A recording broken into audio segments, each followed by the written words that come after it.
they were not invited. You know, there was an initial requisition for this meeting by the PDP governors. This was as a fallout of our own meeting. And so it wasn't something that was extended to all. And of course, that is why I said this one now, when they are invited on Wednesday, they'll be here. We just wanted to meet with our president and some service chiefs to hear our views and also make suggestions. But now, he's insisting, which is right too, that it's a national issue, and therefore it must be handled nationally, and all governors will be here. I don't think there's any governor that would not love to be here to also add his voice and his own suggestions on how we can tackle the current situation. Now the expanded... Okay, Mr. Sajoh, did you hear that? Yeah, I heard him. Now, the initial request he said the PDP governors made, was it made public? Who knew about it? But the announcement by Ruben Abati was known to the whole country. So what I am trying to say is that we're just playing partisan politics with a very, very grave issue. And this issue is issue of security of lives and properties of Nigerians. The peaceful conduct of our affairs as a people. I think I understand you. Just let me come in here, because looking at the memo or the release for this particular meeting, there is supposed to be two meetings. One, the first one with the security chiefs, the Vice President, Namadi Sambo, and the President, as well as those security chiefs.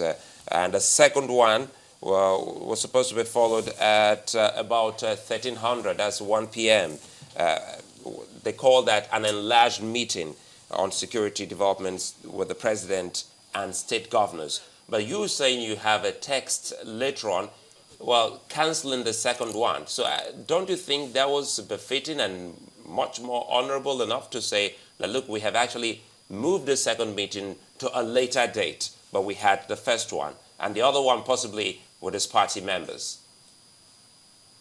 Yeah, but what I am saying is that if there is an issue as grave as security concerns, and I think a more broad-based consultation would have been most appropriate, not a narrow consultation with PDP governors. This is not a PDP affair alone. It's an affair that affects every Nigerian. And we expect that at this point in time, you do not put up a more broad-based consultation for a narrow consultation just because you think it is convenient to do so. And I think what is right should be right at all times, and what is not right is not right, no matter what explanations we have for it. Well, as it is now, before now, how does your governor liaise with the President on security matters? Have you always reached out to the President, and does he have the open doors for your governor? We have always reached out to the President, but the problem is we have our reservations. We have our reservations because we believe that these people have a mindset about this security situation. They bandy all manner of accusations, unfounded, flagrant, and hopeless accusations, saying Mr. A or Mr. B is responsible for this and that, without any order of proof, without any putting any, information that will guide the people into knowing what is true and what is not true. And we believe that sometimes what they do is they try to distract public attention from the real issues. They try to distract investigators from the real culprits. And we feel we have a lot of reservations as to the approach these people are giving to this whole security matter. We have asked a number of questions. These questions have still not been answered. We've said that we have a curfew that lasts overnight, and yet these people operate at night under the curfew unchallenged. We said we have military checkpoints all along our road, and we said these people pass through those checkpoints and check.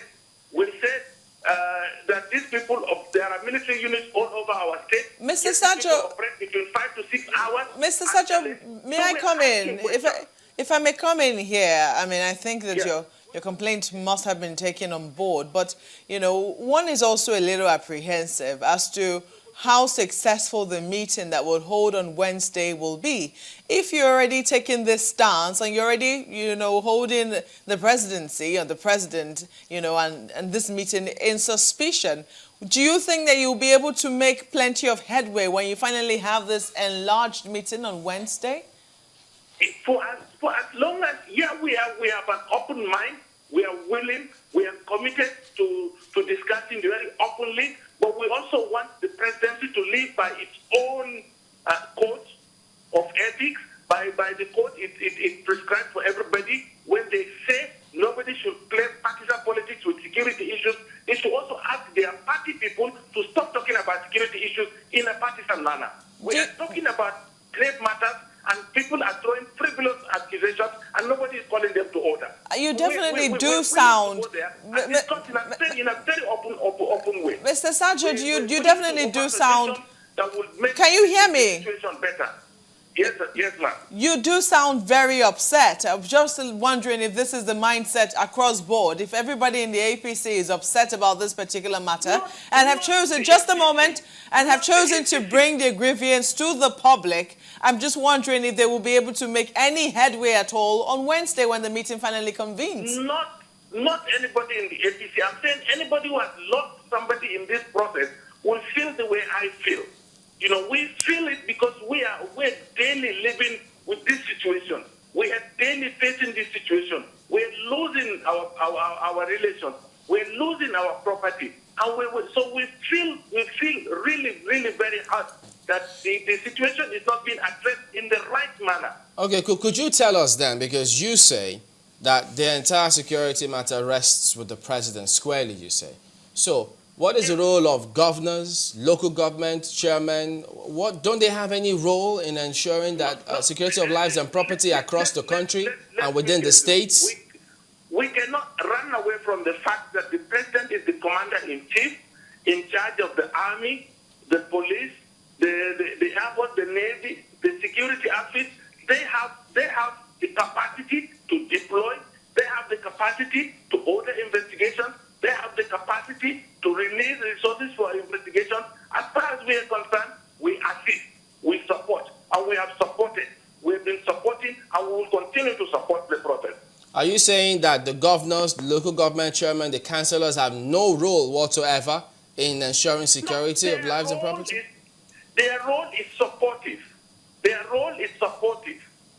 There is the security apparatus is not under their command. They do not have the command of the security apparatus. They can only support. They can only assist. And we have been assisting, we have been supporting monumentally.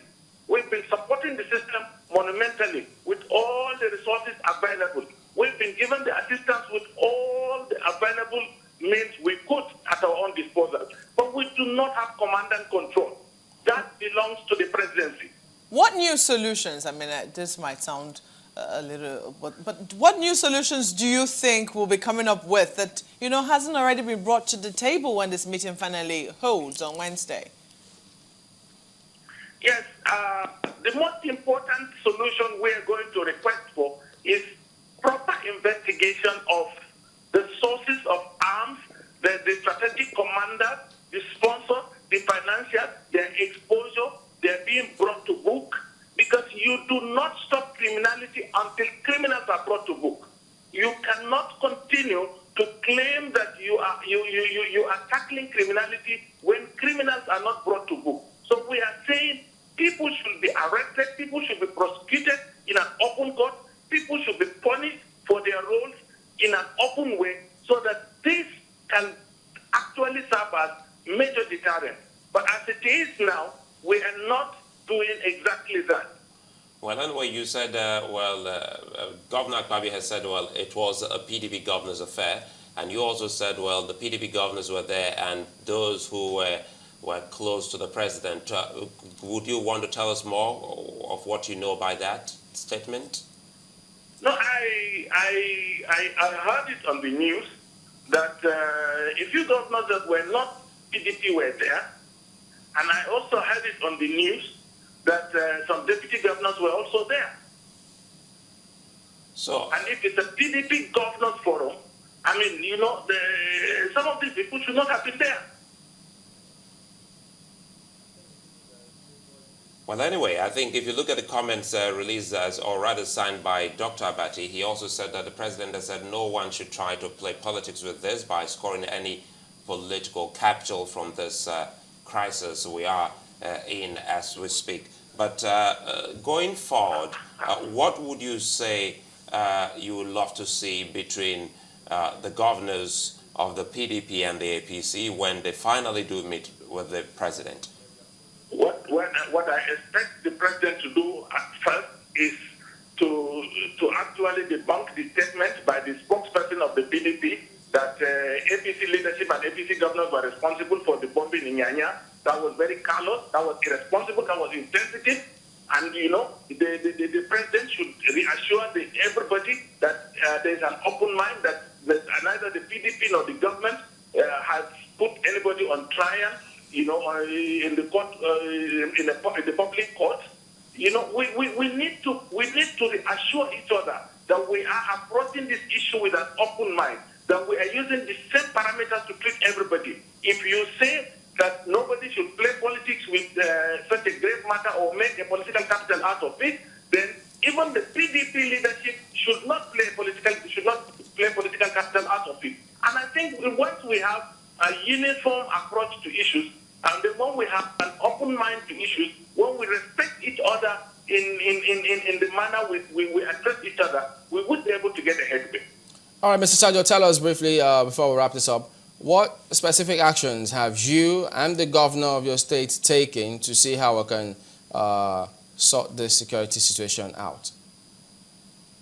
No, we like I said, we have assisted and supported the security outfit with material resources that they require, which is the best we can do.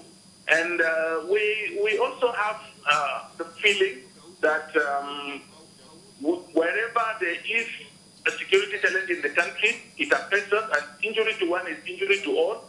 We also believe that just because the stone has passed over your head and hit another person does not mean that the next one may not hit you. And we also believe that the person that has been hit by the stone should deserve your empathy and compassion. And that is our approach to this whole matter. And we will continue to approach it in that manner. And we will continue to support the process in that manner. Beyond your belief, any specific steps? Yeah, we are taking steps. We have a whole branch of the security outfit in the state called Operation Sajoh that is funded by the state government. We have so far given the security outfit more than 300 vehicles to use. We have given them the resources that they require. We have in fact gone beyond that. We have contributed materially by building structures in all the premises of the security outfit in our state. We're doing our best to support the security outfit. We're doing our best to also share intelligence and information.